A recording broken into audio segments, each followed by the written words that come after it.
soldiers and civilians injured during the events on eastern Ukraine and in the Maidan.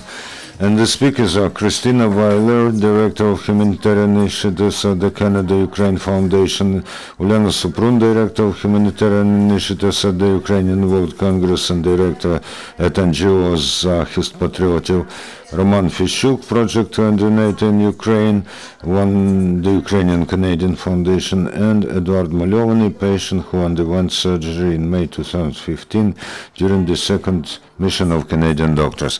Hello everybody, I am Krystina Waler. I am Director of Humanitarian Initiatives at the Canada-Ukraine Foundation. This is our third mission on the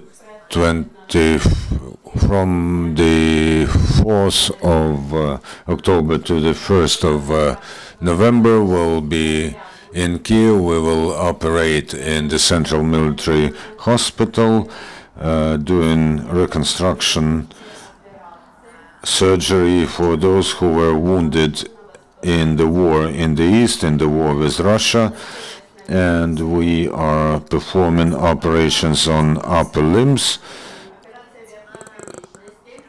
We'll have the entire surgical team, including nurses and cardiologists. We will occupy a department at the hospital, and we will share experience with Ukrainian doctors. This is our third mission. During our first two missions, we have operated on more than 60 persons, and some of the people who come to us need more than one surgery. This is all being funded by the Canadian government. This time they gave us 1.2 million Canadian dollars so that we can go on with this program. And we will not only operate, but we will also bring and present equipment donate the equipment to the hospital. Until now, we've been bringing and then taking away the equipment, but now, due to the effort of the Canadian government, we can donate everything they need to the hospital. We will also install TV medicine at the Central Military Hospital so that there's a constant connection with the hospital in Toronto, where our chief surgeon, Dr. Antonishin, will have a camera in his surgical chamber, and here Dr. Igor Fedorko will have the camera, and they will be able to operate simultaneously and see what the other person is doing, and this, so they can learn from each other. Also, through this program, we will conduct trainings here for for doctors,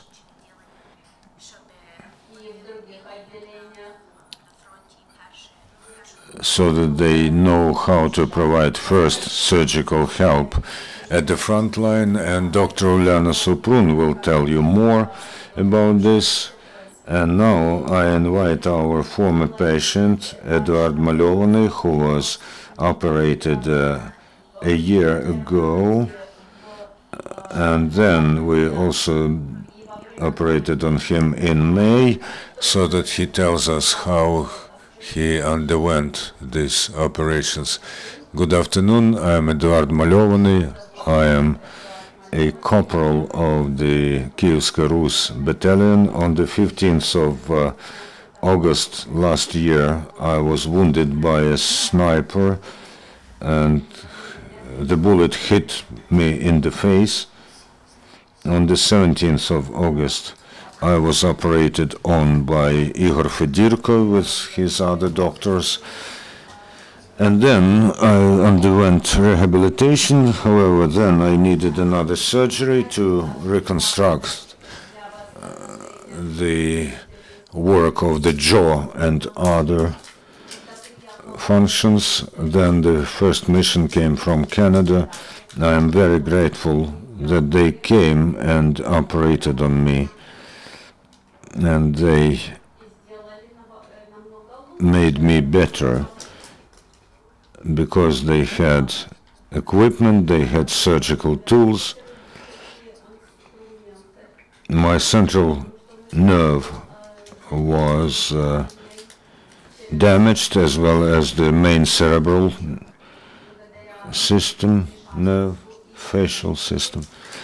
But after the surgery, I look much better than before it, and also my mimics have improved. You know, everything was down with my jaw, but now you see that it became much better. But Oleg Antonishin told me that there will be some other surgery stage by stage, because you don't do plastic surgery at once.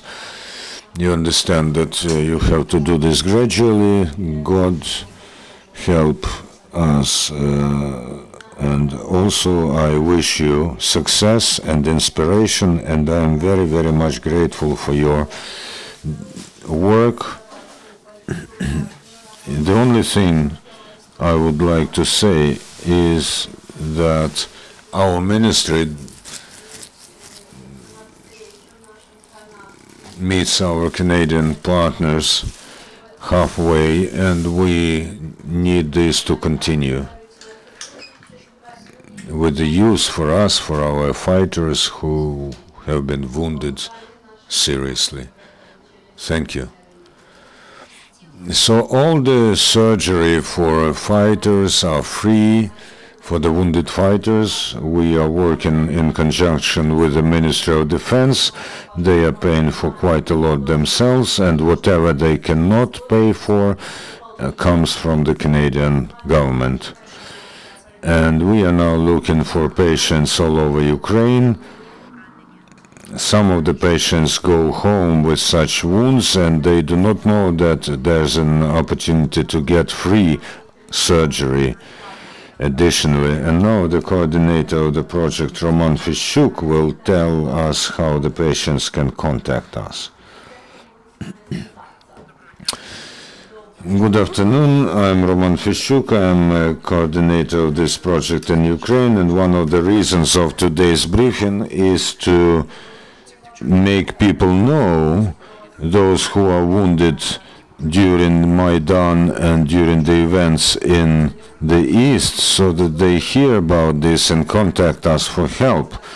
We have our hotline, and you can enroll and register for consultation or operation. So it's 097 00 555 45, and also 095 435 3033.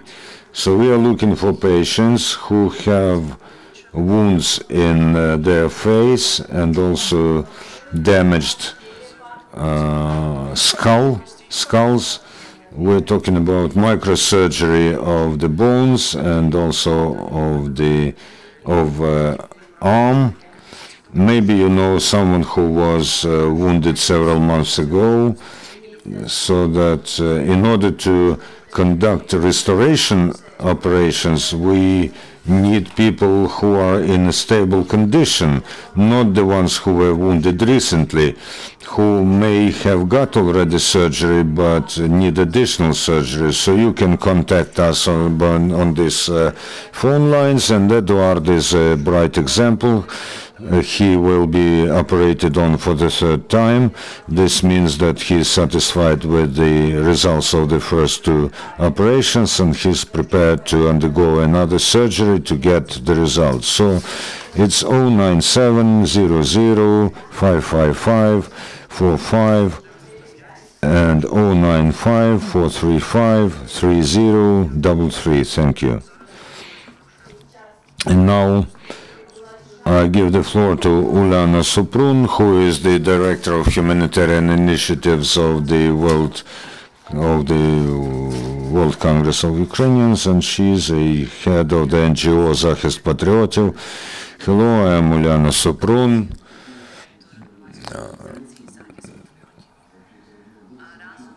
together with the Canadian Ukrainian Foundation, we've got a contribution from the Canadian government for 200,000 Canadian dollars to launch courses for doctors, surgeons, anesthesiologists for the smart course. The first course happened this week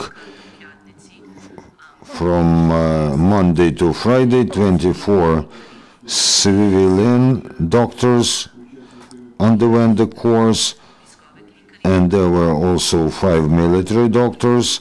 They got the course in how to provide help in a pre-hospital stage, and also how to provide help at hospitals after the trauma. As you see on the photo, there's a lot of practice in this course. There are 2 or 3 hours of lectures every day, but all the rest is practical training. We have expanded the course to 7 days because we saw that Ukrainian doctors are not taught to work with special traumas, so we have expanded the program so that it embraces not only trauma life support at hospitals, but also embraces PHTLS, pre-trauma life support. There will be 2.5 days of pre-hospital trauma support, and then 4.5 days of training at hospital. There will be a great simulation how to provide help during trauma of pre-hospital stage. There will be a written and practical exam, and during day 7 there will be a huge simulation about large-scale traumas, how to provide help not only in situ, but also when the patients are already at the hospital. What are the protocols? What are the right approaches in order to save as many lives as possible? This program is specifically for the doctors who are military doctors. I've met Andriy Verba today, who is a general, who is head of the medical department of the Ministry of Defense, and they agreed to cooperate with us, with the Military Medical Academy, so that we can train their doctors. And we also have arrangements with the National Guards and bodyguards and the security service, and also with the Ministry of Interior, that we train all their doctors. This will be for free because we have a contribution from the Canadian government, so that our foreign instructors come, and they are official instructors of ATLS course from United Kingdom and Canada. And we have all the mannequins and all the teaching materials that are being used during the practical part. And also for the last day of simulation, we have actors and also veterans of the anti-terrorist operation take part who have lost their limbs. They act as patients, and we have volunteers, students from the university who volunteer as actors. And at the end, we hand out certificates, official certificates from British hospitals and from our organization. Every training will have 16 military doctors, but we also have 24 places there, so we will involve civilians as well. A trauma, whether it is a combat trauma or everyday life trauma, is being treated in the same way, and the protocols are similar, and the aim is to save as many lives as possible. In Ukraine, more than 5,000 people die every year from traumas, which is more than the number of people who died in the anti-terrorist operation zone. We have to save those lives. And if there are any questions, we are ready. Yes, we have the first question. Ksenia Dvornikova, Channel 5. You were saying that this mission will cost $1,200,000 Canadian dollars. and that equipment is also included into that. What is this equipment and what is the cost of the equipment? The cost of the equipment is about $700,000. These are the tools for facial and the skull reconstructions. These are surgery tables, basically to equip the whole department so that the surgeons here in Ukraine could continue making surgeries the same as Canadians were making. How many patients could be operated during this third mission, and how long the wound should be. Maybe the people who were wounded 2-3 months ago could apply, or maybe anyone could apply, and then you will discuss it with them. Basically, we will have 5 surgeons who will arrive. That's more than last time.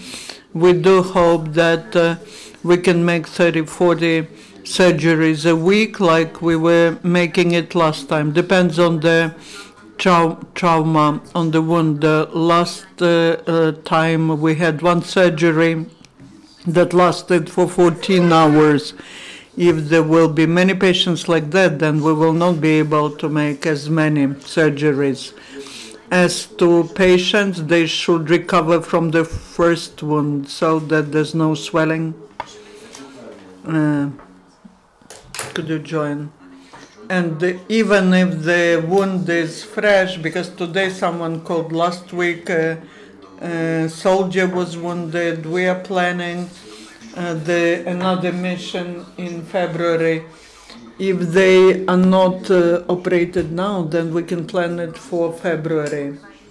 This money will cover this mission and the next one in February. Also, it will last for a week. Our doctor will, our team will arrive earlier, and they will organize the medical examination. They will examine all the patients and will make a decision whether they can be operated on or not. Why have you decided to organize such a mission? Why do Canadian doctors want to help Ukrainian doctors and Ukrainian wounded? Why is it important for you? After Maidan, we decided that we, as the Congress of Ukrainians in Canada and Canadian Ukrainian Foundation, we wanted to provide some medical assistance to those who were wounded during Maidan. Dr. Antonishin agreed, and he said that he's interested. We arrived and we organized the assessment mission, and Dr. Antonishin saw that many of the guys had wounds on the skull, face, and he said we can help. Many were going to Poland, to Israel, and he said that just waste of money, I can come here and do everything here. After that, the war started, there were more wounded, and we just came to a conclusion that it would be better if we arrive as a team. And there's an organization, Operation Ramble. They said that they agree, they want to go with us because they travel all over the world and make surgeries, and they taught us how to do that in the proper way, correctly. And Oleg has very good contacts in Canada. He's one of the best surgeons in the world. And he just talked to colleagues. He said, I'm doing that. Would you be interested to go with us? Most members of our team have no roots in Ukraine. They are just Canadians who believe in Ukraine. They believe in independent Ukraine. And they don't want anyone from any other country to enter somebody else's territory, and they believe that's wrong, and they want to help the way they can. And why have we decided to do that. Eduard had to go to the US for surgery, but the money that you can use for a trip of one person to go to the US, maybe Eduard will say himself, when before Canadian doctors arrived to the hospital, I was offered that the money will be raised to take me to the US and make surgery there. When the doctors arrived from Canada, there was no need for me to go. The money that were raised, they were used to provide social assistance to our wounded guys. So I'm really grateful. I would like to repeat again, thank you, Canadian doctors and our patriots who were helping and who are helping from Canada, because they understand correctly that we are an independent country and no enemy should attack us with weapons. And I would like to say that in Afghanistan we had similar wounds, and but after Afghanistan until now, people never had such types of wounds, traumas, and now there was a lot of work done by Canadian doctors and our doctors. Every doctor will take a lot from that. I personally saw when Oleg Antonishin showed the tools. I just saw that when he showed the instruments, the tools, Fedorka's eyes brightened up. He said, oh, if I had such tools, such instruments, I would be able to make also very good surgery. And now Igor has all these tools. So basically they are doing one and the same thing. That is very good for us.